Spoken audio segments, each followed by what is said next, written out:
Good morning respected citizens. आज बहुत लंबे समय से जो चैनल प्रयासरत है ईमानदार करदाता बनो, कर लेने वालों को हम मांग कर रहे हैं ईमानदार सेवादाता बनो।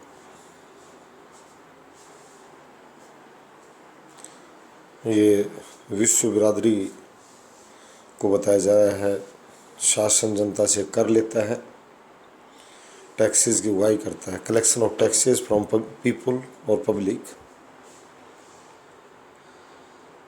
और बदले में and in return he provide service.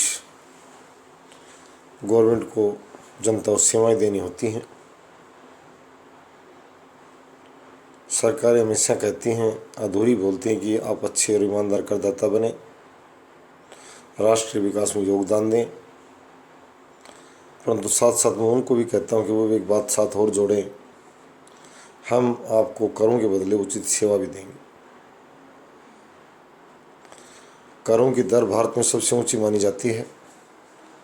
Highest taxes जो स्टाम्प ड्यूटीज़, एक्साइज ड्यूटीज़ और दूसरे प्रकार टैक्स कलेक्शन की जो रेट है वो कंपेरेटिवली, मैंने पहले कहा था जब हम पॉलिटिकल साइंस पढ़ते हैं तो मैं तुलनात्मक अध्ययन बोला जाएगा उसके, कि हमारे जैसे देश हमें लीबिया और सूडान को नहीं पढ़ना है, पोलैंड इजराइल को पढ़ना, स्विट्जरलैंड को पढ़ना, स्वीडन को पढ़ना, डेनमार्क को पढ़ना, कि वहाँ क्या है करों की दर। सेवा के बदले सबसे पहले मैं न्याय की बात कहूँ, सुरक्षा और न्याय सुनिश्चित किया जाना जरूरी है। ये शासन को पढ़ना होगा।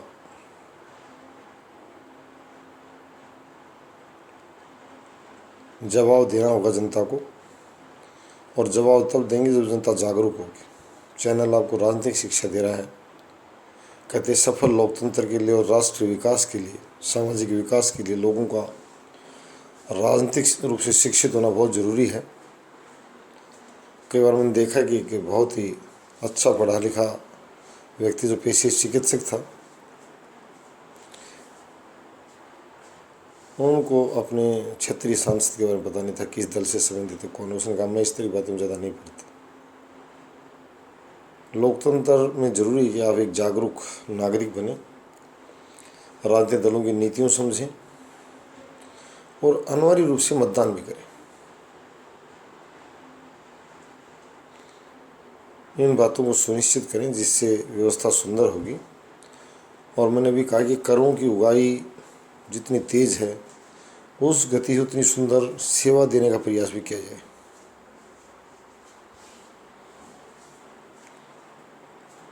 सबसे पहले मैं न्याय क्षेत्र की बात करूँगा और पुलिस प्रणाली की बात करूँगा।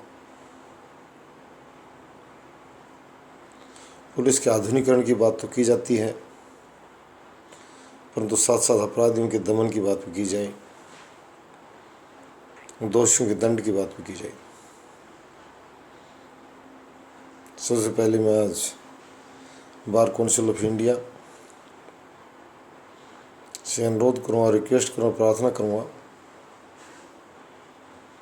कि वो चैनल पर आएँ, बार काउंसिल ऑफ इंडिया के पदाधिकारी, और भारतीय लोगों में न्याय के प्रति आस्था जगाने का काम करें। क्या न्याय किया जाता है, दोषियों को दंड दिया जाता है, त्वरित दंड दिया जाता है, कठोर दंड दिया जाता है।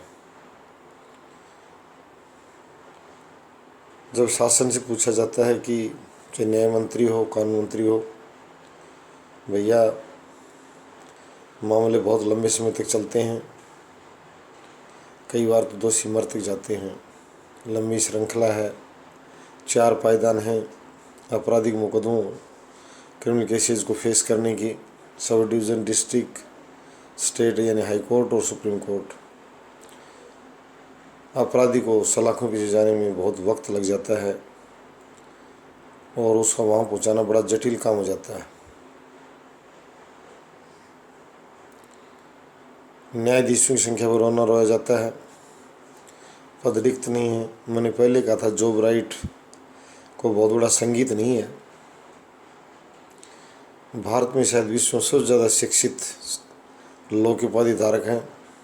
LLB होल्डर पर्सन्स की सबसे बड़ी अगर अवेलेबिलिटी किसी देश में है तो इंडिया में। मैं चीन और अमेरिका और कोरिया इनसे भी ज़्यादा ही, और जापान शिक्षा बताती थी, यही बात पूरी हो जाती है।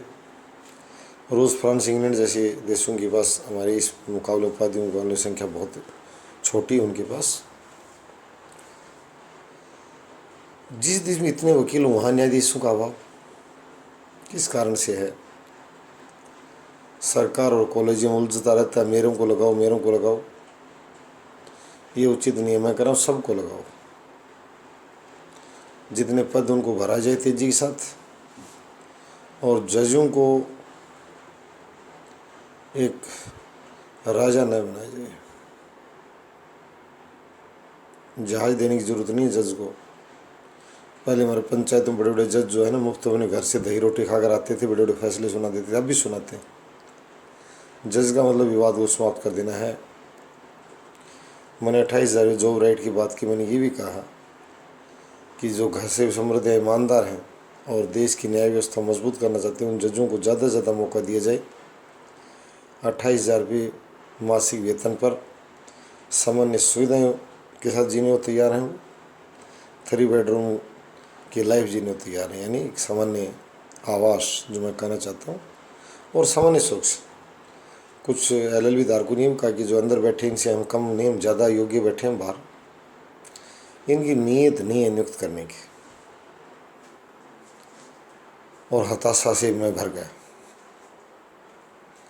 ये कहना नीयत नहीं है नियुक्त करने की, कई बार बार रोना रोया जाता है कि महिला जजों की संख्या कम है। क्यों कम? हमारे LLB तो लड़कियों ने बहुत कर रखी है। अब लगाने का काम था, तो रोने की बात कहाँ से आ गई?